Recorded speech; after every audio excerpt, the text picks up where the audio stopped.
Hi friends, welcome to our channel. சூப்பரான பொன்னாங்கண்ணி கீரை பொரியல் எப்படி செய்யலான்னு பார்க்கலாம். எந்த கீரைனாலும் இதே மெத்தடில் நம்ம பொரியல் பண்ணணும். சூப்பராக டேஸ்ட்டில் இருக்கும்.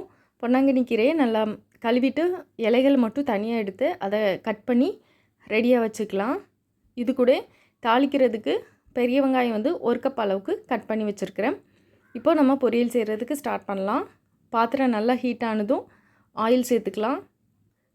ஆயில் நல்லா சூடானதும் ஒரு 1/4 ஸ்பூன் அளவுக்கு கடுகு சேர்த்துக்கலாம். கடுகு நல்லா பொரிஞ்சதும் நம்ம கட் பண்ணி வச்சுருக்கிற வெங்காயம் சேர்த்துக்கலாம். இந்த கீரை பொரியலுக்கு வத்தலோட ஃப்ளேவர் ரொம்பவே நல்லாயிருக்கும். அதனால் 2 வத்தல் கிள்ளி சேர்த்துருக்கேன். காரெல்லாம் நமக்கு ஆயிலில் இறங்கி சூப்பராக இருக்கும். இது கூட கொஞ்சமாக மட்டும் கருவேப்பிலை வாசனைக்காக சேர்த்துக்கிடலாம். பொன்னிறமாக வெந்ததுக்கப்புறம் நம்ம கட் பண்ணி வச்சுருக்கிற கீரையை சேர்த்துக்கலாம். கீரை குவான்டிட்டி அதிகமாக இருக்க மாதிரி இருக்கும். நம்ம வதக்க நமக்கு சுருங்கிரும்.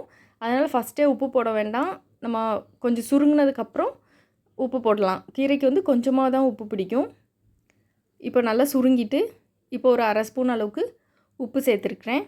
அப்பப்போ 2 நிமிஷத்துக்கு ஒரு தடவை மிக்ஸ் பண்ணிக்கிட்டே இருந்தோன்னா நல்லா கீரை சூப்பராக நமக்கு வெந்துடும். கீரை நல்லா வெந்ததுக்கப்புறம் இறக்குறதுக்கு முன்னாடி தேங்காய் துருவல் சேர்த்து இறக்கலாம்.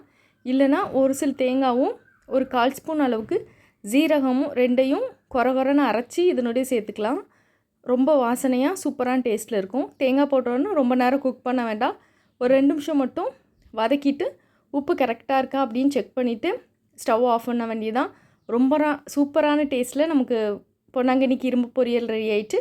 வேறு எந்த கீரைக்குனாலும் இதே மாதிரி செஞ்சு சாப்பிடுங்க. ரொம்ப சூப்பரான டேஸ்ட்டில் இருக்கும். தேங்க்ஸ் ஃபார் வாட்சிங்.